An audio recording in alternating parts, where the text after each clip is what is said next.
ما ينفعش تكون في 2025 وتكون طالب في الجامعه او خريج وما عندكش اكونت لينكد ان. ده مهم جدا، ولازم يكون الاكونت لينكد ان بتاعك احترافي، عليه كل المهام بتاعتك، المهارات اللي عندك، شفت السكيلز بتاعتك، الشهادات اللي انت خدتها، التدريبات اللي انت خدتها، كل حاجه. فلو انت مش ضايفهم فانت محتاج تسمع الفيديو لحد الاخر عشان هتعرف النهارده ازاي تعمل اكونت لينكد ان، تضيف عليه كل المهارات اللي عندك، بحيث انت لما تقدم في اي وظيفه تتقبل، ولما تقدم في تدريب تتقبل، لان هم اكيد مش هيفتحوا الاكونت لينكد ان بتاعك اللي هو فاضي او عليه حاجات بسيطه. فانت لازم تكون تسمع الفيديو لحد الاخر، هتعرف ازاي تعمل اكونت لينكد ان احترافي، هتعرف ان انت ازاي تضيف المهام اللي عندك، ازاي تعرف تضيف مهاراتك لحد الشغلانات اللي انت اشتغلتها قبل كده. حرفيا الفيديو هيفرق معاك جدا. ولو انت مش متابعني فانزل سبسكرايب دلوقتي، وهنعمل كورس انجليش قريب جدا، فحقيقي اتمنى انت تكونوا موجودين واقتراحاتكم لكورس الانجليش عشان نبدا نطور من نفسنا، ونبدا دلوقتي نشوف كورس لينكد ان. حقيقي تلت ساعة، فمش خسارة تلت ساعة في وقتك. فيلا نبدأ دلوقتي، يلا.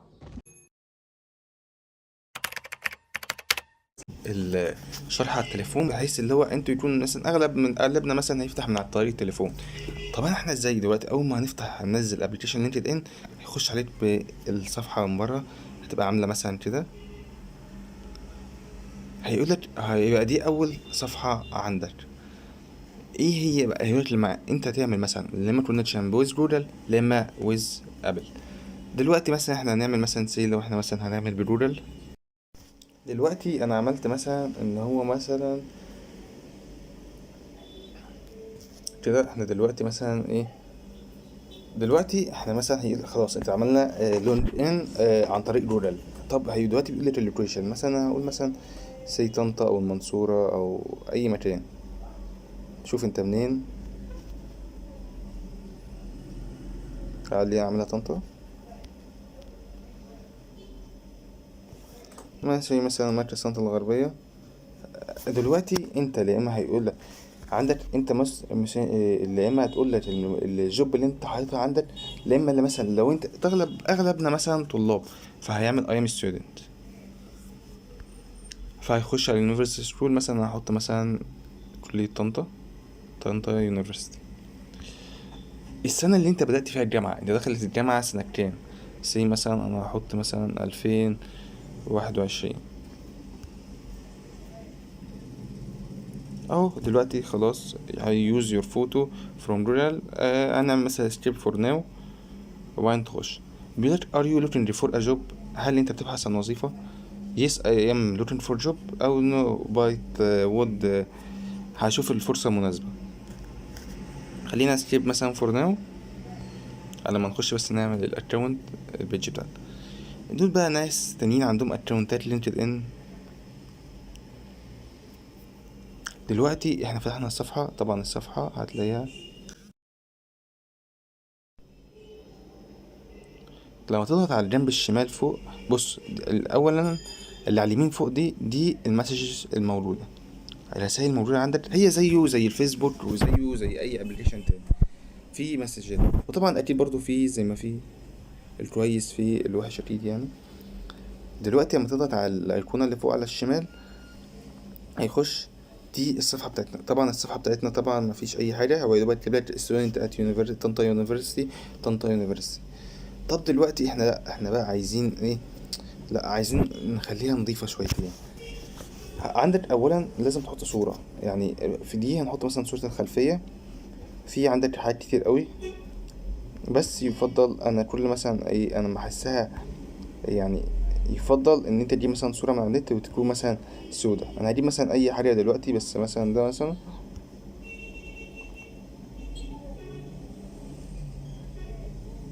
ادي اهو حاطها لي ورا. احط الصورة بتاعتي. يفضل انت لما تحط صورة لازم تحطها يكون شكلك فيها فورمال، يعني انت لابس لبس فورمال، مش هتكون مثلا لابس لا هودي مع بتاع، لا مع اي لبس.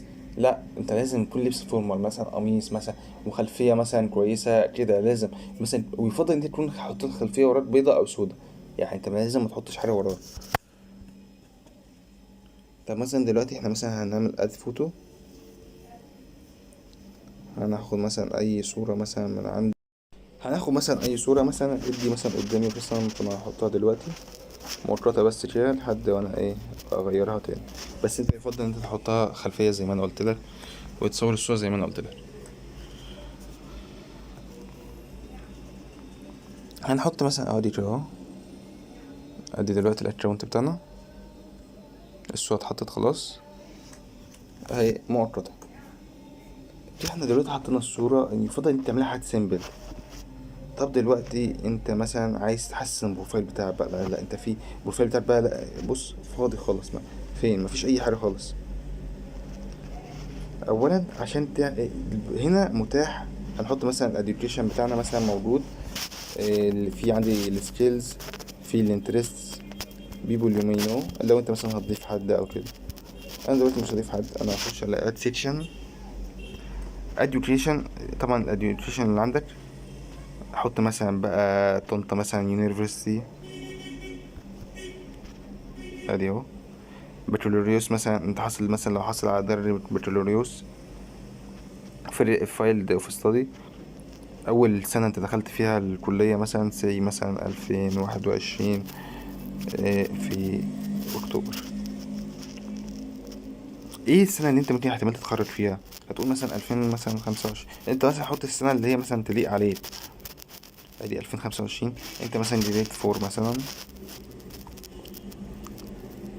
هنا مثلا لو انت مثلا شاركت مثلا فولنتيرنج، يعني انت مثلا تطوعت مثلا في يو سي دي، تطوعت في كليه، دخلت اتحاد الطلبه، تحط فيها بقى الاكتيفيتيز والسوسايتي، وتبتدي تحط فيها حتى انت اتطوعت فيها، لان دي يعتبر مش شهاده خبره. انا دلوقتي هعمل سيف، ادي انا حطيت البتاع دي. دلوقتي بقى انت مثلا عايز تحط بقى السكيلز اللي عندك. اولا السكيلز مش بالكتره، يعني مش انا لو حطت انجينيرنج وانجلش واحط ده واحط ده، احط 200 سكيلز. دلوقتي انت مثلا لو حطيت مثلا سي مثلا 1000 سكيلز يعني، دلوقتي انت مثلا لما تيجي تسال فيها انت هتجاوب ازاي؟ هما هيتفقش ان انت مش اللي هو انت ما عندكش السكيلز دي اساسا. فانت حط مش السكيلز مش بكترها، انت مثلا حط سكيلز مناسبه. سي مثلا انت تحط مثلا مثلا اي حاجه مثلا الحاجات الخبره اللي عندك. مثلا انت مثلا لو بتعرف تتكلم مثلا انجليش، ادي اهو تعمل اد سكيلز. هتحط بقى اي سكيلز انت عندك. مثلا عندك خدت تدريب، عندك مهارة مثلا بروبلم سولفينج او بضيفها واروح حاططها، ادي اتضافت خلاص. فانت شوف بقى انت بقى ايه، بس مش بكترهم. انا زي ما انا قلت لك انت تحط على قد ما انت الحاجات اللي عندك فعلا، مش اي هبد.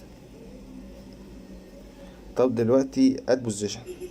ايه هي بقى اد بوزيشن؟ انت مثلا اشتغلت مثلا في شركة مثلا في مثلا في مكان، زي مثلا هقول مثلا بنك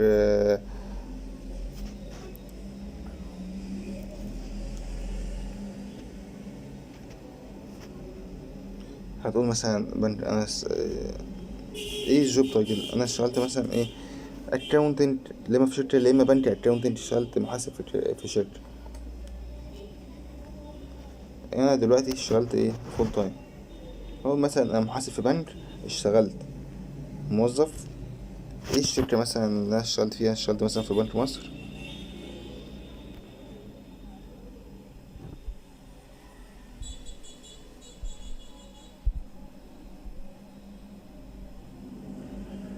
او مثلا بنك سي اي بي،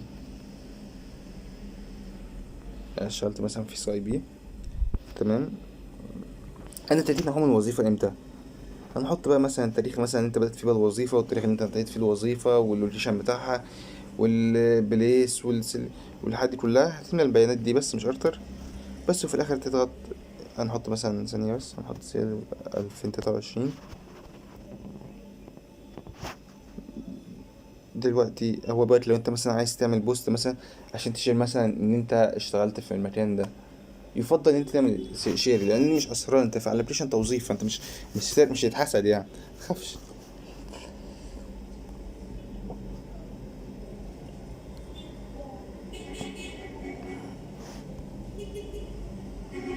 طب دلوقتي في مثلا يبقى انت دلوقتي احنا حطينا ان احنا اشتغلنا مثلا في بنك واشتغلنا بس. طب دلوقتي نخش مثلا على الرقم اد فيتشر دي اللي هو انت سبونسر بقى، يعني لو انت مثلا هتشتغل بقى في الوانسر بقى وبتاع، بس احنا دلوقتي احنا دلوقتي نعمل اكونت مش تفرق. دلوقتي دي المكان اللي انت بتضيف منه اد ليسنس او سيرتيفيكيشن، اي شهاده مثلا انت خدتها مثلا سي مثلا مايكروسوفت مثلا توفل ايتلز، اي حاجه انت شهاده انت خدتها انت تحطها. انت مثلا بيكتب اسم مثلا الشهاده هنا اهو، مثلا هحط مثلا شهاده ام او اس مايكروسوفت اوفيس سبيشالست. انت مثلا خدت الشهاده مثلا من مايكروسوفت. انا خدت الشهاده امتى؟ خدتها مثلا في 2025. حط معادل. في بعض الشهادات ليها اكسبيريشن ديت زي مثلا ايلتس والتوفل، ليهم لا انت ليهم مثلا مدة سنة ولا سنتين وخلاص، فانت لازم طبعا تحط الاكسبيريشن ديت بس. على هكذا بقى انت مثلا كل بقى شهادة عندك بقى انت تقعد بقى تضيف وتحط تضيف وتحط. هتحط مثلا اد بروجكت، مثلا البروجكت ده مثلا انت اشتغلت عليه، اشتغلت مثلا عملت مشروع قبل كده وبتاع، انت تحط المشروع ده. سي هنا اد كورسز، ايه الكورسات اللي انت خدتها؟ يعني مثلا هتحط مثلا بقى اي كورس بقى انت مثلا إيه اي كورس انت واخده،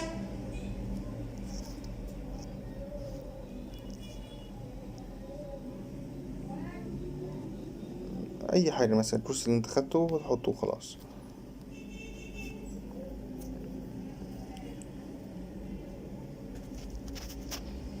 طب دلوقتي انت مثلا اهو مثلا احنا مثلا عملنا اكونت ان مثلا اشتغلت في السي اي بي. عندنا دلوقتي ان انت مثلا سي مثلا لو انت مثلا الحته بتاعت الاسم، انا مثلا هتحط بقى اسمك مثلا عايز تحط الاديشنال نيم براحتك. من اهم الحاجات اللي هو انت لازم تعملها ان انت تعمل بايو ليد. في هنا مثلا نيم هيدلاين اللي انت مثلا عايز تحطه مثلا مكان اللي هي مثلا مكان الستودنت دي، اللي هي مكان الستودنت دي انت مثلا عايز تحط اد، عايز تغيرها بقى انت براحتك يعني فاهم، انت عيش انت الاكونت بتاعك. هينزل بقى تحت مثلا او انا حاطط في البتاع بتاعت النيم لحد دي، تحت هتلاقي فيه كونتاكت انفو ان انت ممكن تحط رقمك بس او الايميل بتاعك والحد دي. هو طبعا هتسهل عليك طبعا ان هو مثلا حد يكلمك والجو ده بسهوله، لكن انت ممكن تلاقي عائد سيء منها ان هو تلاقي بقى اكرم تن عليك بالذات لو بنت فاهمة فهيضايقوها والجو ده، فيفضل بلاش. انت مش لازم تكتب يعني البتاع اللي هي مثلا مش لازم تكتبها. انا رأيي ده رأيي. احنا مثلا هنعمل اندستري مثلا اكاونتنج بس، المجال اللي انت متخصص فيه عادي. دلوقتي احنا خلاص كده بص كده الاكونت ايه. لا في حاجات كتير هنا نحط حاجات وبتاع، وهنا في شهادة مايكروسوفت اللي انت واخدها والاديوكيشن بتاعك والسكيلز بتاعتك موجودة والكورسات اللي انت واخدها فاهم. لا دلوقتي الاكونت بقى بدأ يتملى.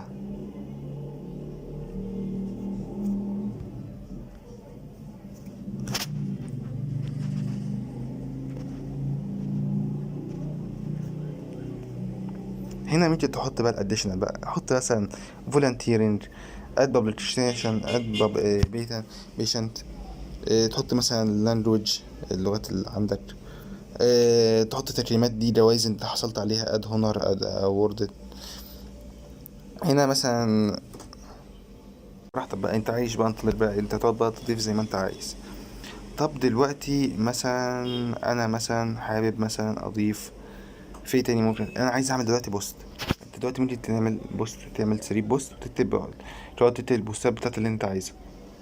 البوست ممكن تعرضه يا اما انت تعرضه لكونتنت اونلي الكونكشن اللي عندك العلاقات اللي هي عندك الفريندس يعني بمعنى اصح، لا اما اللي عاملها اي حد، بس انت دايما هتعمله لاني وان اساسا مش تفرق معاك. دلوقتي لما دخلنا على من الجنب، انت مثلا عايز تعمل بوست مثلا انت مثلا حصلت هنا مثلا على وظيفة، حصلت على وظيفة جديدة، عايز تنزل مثلا صورة، عايز هتحط مثلا ان في ايفنت مثلا موجود، هتحتفل مثلا بسليبريت بحاجة، عايز بقول انت عايز تاخد مثلا ايه, رأي الناس، عايز تنزل مثلا دوكيومنت اللي انت عايزه بقى. هتحط مثلا هنا مثلا انت مثلا عايز تنزل مثلا، ممكن تكون مثلا عايز تنزل بادج.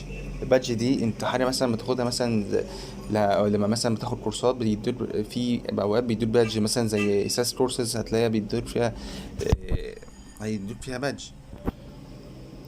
يعني انت بقى عايش منتظر فاهم انت، نزل براحتك.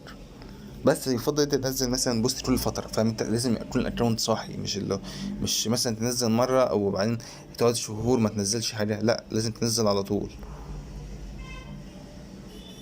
هنا بس انت لما تيجي تعمل كومنت او تيجي تعمل اي حاجه، حط في بالك ان هو انت في مكان فورمال، مكان توظيف. ما ينفعش هرجله، ما ينفعش ضحك وهزار كتير، ما ينفع. فاهم انت في مكان فورمال، مش انت مش على الفيس او الانستا فهتعيش براحتك، لا انت لازم، انت في مكان فورمال دلوقتي. بص واحنا دلوقتي خلاص احنا عملنا الاكونت بتاعنا، طبعا احنا ده صفر كونكشن لان مفيش اي حد لسه عندي.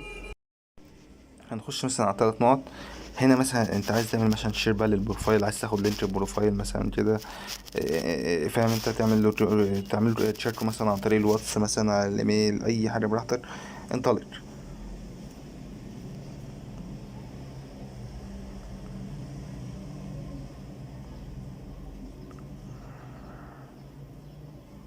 دي كل النشاطات بقى اللي هتبقى عندك لسه، طبعا احنا ما عندناش اي حاجه في الاكونت لسه فاضي خالص.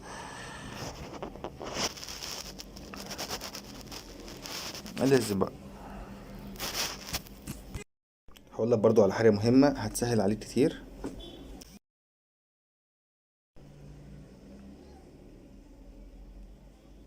بص دلوقتي احنا مثلا هنا هنحط مثلا ايه، اتسيشن. هتلاقي فيه مكتوب سيت اب يور بروفايل ان مينيتس ويز اريسون، يعني اللي هي انت مثلا هتحط مثلا هتديله السي في بتاعك وهو هيحط لك البروفايل عليه. انت بقى هتعمل بقى سيلكت بقى الريسون بتاعك، هتحط بقى السي في بتاعك بس خلاص بقى هو ايه، هيعمل لك البروفايل على اساسه. ومن هنا في برضو اد اباوت دي اللي انت مثلا هتبقى فيها بقى هتكلم عن نفسك، هتقعد بقى تقول مثلا عن نفسك كل الحاجات اللي انت عايزها، الحاجات دي هتظهر فوق في البروفايل بتاعك من فوق. يعني مثلا تكتب مثلا،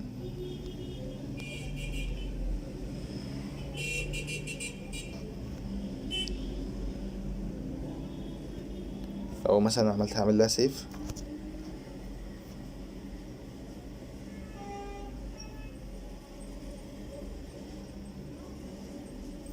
ده هيبقى الاول الاباوت بتاعك اللي هيظهر للناس. بص الاباوت ايام اسيونت اتورك، بس انت بقى طبعا بقى هيتكلم بقى عن نفسك براحتك بقى فاهم انت. احنا دلوقتي خلاص، احنا خلاص خلصنا كله. احنا خلاص خدنا الاديوكيشن والاد بوزيشن وخدنا الاد سيرفيس، احنا خدنا كل الحاجات دي خلاص. مبقاش في حاجه احنا ما خدناهاش، كتبنا كله. كل ده احنا خلاص كتبناه، فخلاص انت دلوقتي ما فيش قدامك حاجه. بس وكل بقى وتوكل على الله وان شاء الله ربنا يوفقك وتحقق اللي انت عايزه وتشتغل الشغلانه اللي انت بتتمناها. هيتكلم فاضل بس حاجه واحده بس هنتكلم عليها، هي الصفحه اللي بره ماي نتورك. دي مثلا لو حد بعت لك فريند كونكشن ولا بتاع، انت هتروح تقبله من هنا، طبعا ما فيش حد بعت في ده. هنا مثلا لو الزهر ده، لو مثلا لو عايز اعمل بوست، هنا النوتيفيكيشن اللي هتظهر لك مثلا لما حد يعمل مثلا لايك على البوست بتاعك، حد يعمل لك منشن، إيه لو في وظيفه ولا حاجه انت هتقول له يظهر من النوتيفيكيشن هنا. دي الجوبس، دي الحاجات بقى الوظائف المتاحه دلوقتي available. هنا بيظهر لك مثلا الاناليسيس بتاعت الاكونت بتاعك، طبعا الاكونت طبعا صفر بروفايل فيو، مفيش حد شاف الاكونت، صفر بوست اند امبريشن، البوستات بتاعتي ما وصلتش لحد، لان طبعا انا ما نزلتش اي حاجه، مفيش اي حاجه خالص نزل. دي التحليل بقى فاهم انت، دي التحليلات كلها بتاعت الاكونت بتاعك، كل حاجه التحليلات بتاعت الاكونت بتاعك هتظهر لك في المنطقه دي. وهنا دي الاكتيفيتي والبوستس اللي انت بقى عندك، ودي شهاده الخبره ودي الاديوكيشن، ودي الشهاده اللي انت خدتها، دي السكيلز اللي عندك، دي الكورسات. طبعا بقى انت طبعا لازم تروح تعمل فول مثلا بقى للسي اي بي مثلا، وطنطا بقى يونيفرسيتي كوتش، هتحط بقى تعمل مثلا فولو مثلا للاكونت الحاجات المهمه مثلا بالنسبه لك، يعني مثلا سي مثلا مهتم بمجال البنوك، فانا هعمل مثلا اشوف بقى كل هشوف بقى كل البنوك الموجوده مثلا، وابدا اروح اعمل لها فولو. يعني مثلا بقى اي بنك بقى اشوف انا اي مثلا بنك، مثلا بنك سي مثلا، اهو بص هنا مثلا ده كاش مانجمنت، اداره مدفوعات ازاي عشان تقدم على الوظيفة تخش تضغط على ايزي ابلاي بس بقى، حط بقى البيانات الداتا بتاعتك، فاهم؟ هتلاقي دلوقتي خلاص احنا كده عملنا الاكونت بتاعنا خلاص على لينكد ان. انت كده عملت اللي عليك، الباقي بقى على ربنا، انت فاهم؟ انت خلاص كده، خلاص انت حطيت الاكونت بتاعك بس، وانت لو في بس انت تتابع وتنزل بوستس على طول. وتحاول تنزل مثلا كورسات بقى اللي انت بتاخدها، وانت تتابع وتاخد كورسات مع نفسك ولايك وسبسكرايب عشان اي كورسات انا هنزلها انت تبدا تاخدها. لو في تدريب في بنك هنزل لك، لو في اي حاجه خاصه مجال تطوير النفس انا هتلاقيه منزله على طول. من انجليش لكورسات لاي حاجه انت تتمناها، فاهم؟ كله هتلاقيه موجود يعني. بس فانت نزل بوستس مثلا كل فتره على لينكد ان. تحاول مثلا تعمل كونكشن مع الناس وتتفاعل مع الناس باسلوب فورمال، عشان بس ايه، فاهم؟ انت الحد تبقى معروض للناس كلها، فانت مثلا كل ده هيضرك لو انت عملت حاجه غلط. طبعا ابلكيشن لينكد ان كويس طبعا في اي مكان، اللي زي ما فيه الكويس فيه الوحش، بس احنا بنبص ان هو مثلا اغلب اللي فيه مثلا هيبقى كويس، فهنتوكل على الله وربنا يوفقنا ان شاء الله.